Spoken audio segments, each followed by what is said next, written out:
Now for our story. Coming. Coming. Sounds like Aunt Mary.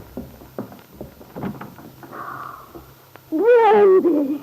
Hello, Mom. Oh, I'm home. oh, Randy. Randy. Yes, Randy Lane had come home at last. And characteristically, he dropped in unannounced to surprise them all. And now Peggy and Lefty come running to find Aunt Mary in the doorway clasped in her tall son's arms while Nicholas Dorn stands by looking very much surprised. And meanwhile, Jane Plummer, who had been visiting with Aunt Mary in the kitchen, slipped quietly out at the back door. Her heart was pounding as she realized Randy was home, and she was sure that her thrilling happiness would be too apparent, especially to Randy. Now, Aunt Mary lifts her head from Randy's shoulder and dries her happy tears with a corner of her apron.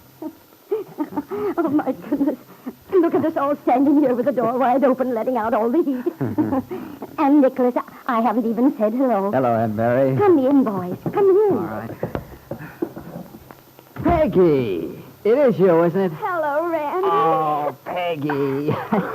Well, you've grown up so. I'm almost afraid to hug you. Well, don't be. Oh, Randy, I can't believe it. Well, I can hardly believe it myself. Oh. Say, where's Lefty? I'm right here, boy. I just thought I'd let the women folks have their innings. Well, come here and let me shake hands with you. I've Yeah. got two arms, you know. Oh, gosh, it's good to see you, old so-and-so. Well, you haven't changed anyway. No, I'm the same old down-at-the-heel bum I've always been. You look mighty good to me. Well, how did it happen, Randy? When did you get in, and how did you meet Nicholas? I guess I'd better introduce myself, Randy. I'm Nicholas Dorn. But didn't you two arrive together? I thought you knew each other by now. No, Aunt Mary, I picked him up just outside of town. He certainly kept his identity a secret. Well, I'm afraid I pulled a fast one on you, Dorn. I realized who you were right away from Peggy's letters. But I thought if I didn't introduce myself, I might get a little extra news. Well, fine thing. I might have cut my own throat without knowing it. No. I was pretty sure you'd give the right answer. Oh, my pies. They're in the oven. I'll be right back. Oh, no, you don't, Mom. I'm right at your heels. And boy, am I hungry. Then it's really lucky you're having your favorite dinner. Fried chicken and... Mince pie! Mom, now I know I'm home. Gosh, it's good to hear those two together again. I can hardly believe it, Lefty. He's back. Yeah. He looks wonderful, doesn't he? Oh, I think he's a little thin. No, he looks swell. Doesn't he look grown up and handsome? Look, I think I'd better run along. This is a family party. Oh, no, Oh, I Nick. should say you're not going to leave. Why, you're practically part of the family anyway. but- We want Lefty, you to stay, Nick. And you'll like Randy. I know you will. Hey, I'm not so sure about that, Peggy. I played your boyfriend quite a dirty trick on the way up. You certainly did, pal, pretending to be a stranger in these parts. Well, I was just working up to the point of asking him what he thought about you, Peggy. Oh? And I was hoping he'd say, who? That skinny little niece of Aunt Mary? Oh, you did. And what would you have done then? Probably punched him in the nose. It was just fate that saved me. Thank heaven we arrived here at the farm before he had time to ask me. Oh, my goodness, I forgot all about Jane. Where is she? Jane Plummer, is she here? Oh, she was out in the kitchen with Aunt Mary just before you came. Aunt Mary? Well, dinner's almost ready. Chicken has to fry just a little longer. We can sit down and talk for a little bit. Aunt Mary, what became of Jane? Oh, for heaven's sake, I forgot all about Jane in the excitement. She must have slipped out the back door. That's funny. Little Jane Plummer. Well, I'll have to drop over and see her soon. Yes, Randy, you must. Oh, gosh, everything looks swell. Just the way it used to. Lefty's old armchair. Mom's sewing desk. Even the old copies of the Farm Journal collected in the magazine stand.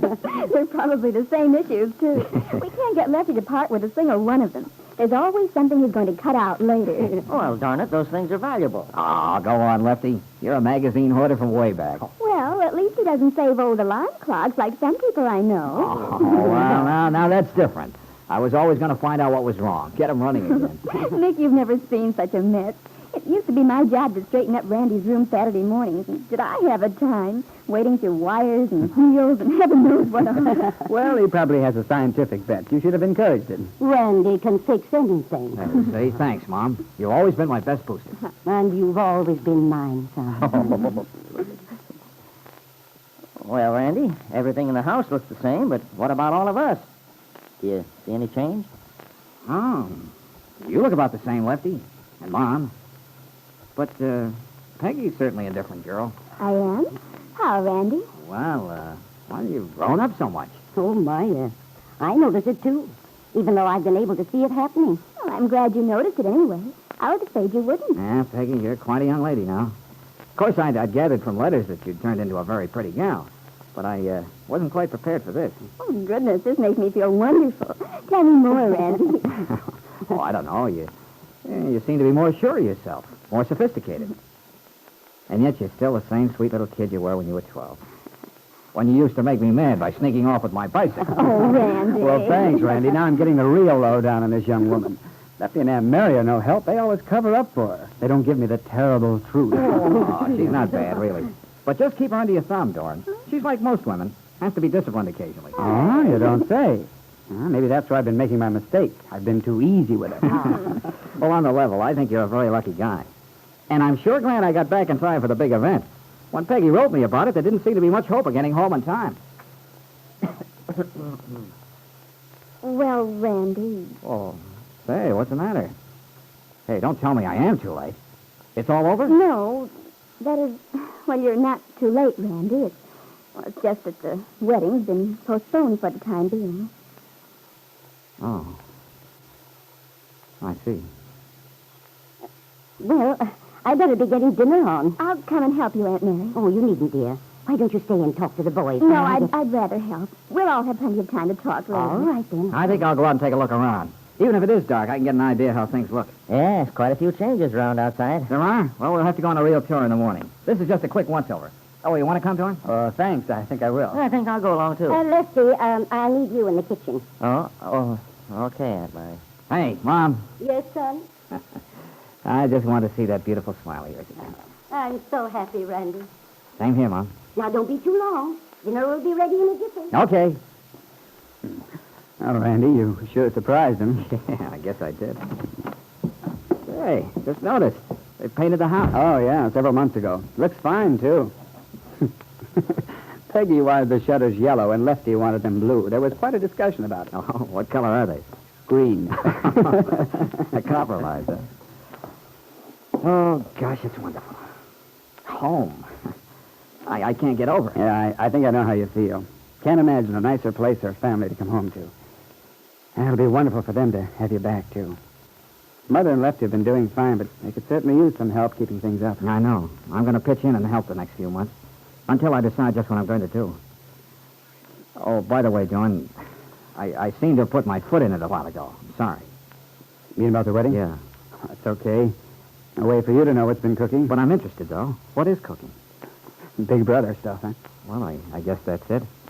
I've always felt more like a brother to Peggy than a cousin. Hope you don't mind. Oh, no, not at all. Well, briefly, Peggy and I were both pretty beat-up characters when we first met. And after we'd known each other quite a while, we decided to join forces. Get married on a basis of mutual respect and understanding, omitting all the usual more sentimental aspects. What happened? You're probably way ahead of me already. I upset the apple cart by falling in love with her. Well, that's not much of a surprise. No, I suppose any idiot would have foreseen it. Anyone but me. Created quite a situation. I don't get it. Well, you see, there's Bill Meade. You know the guy, don't you? No, only through letters. Well, what's he got to do with it? I know about him and Peggy going around together for a while, and all that about Kit Calvert's cutting in. But nothing's been mentioned for so long, I just assumed Meade was entirely out of the picture. Oh, that's where you're wrong. Bill and Kit are on the outs now, scheduled to get a divorce. And I'm convinced, whether Peggy herself realizes it or not, that Bill Meade is far from out of the picture where she's concerned. Nicholas Dorn's voice was positive, but what Nicholas didn't know was that Bill Meade might not be able to get a divorce. That only today, Bill's attorney, Angus McKillop, had told Bill that he had no grounds on which to sue for a divorce.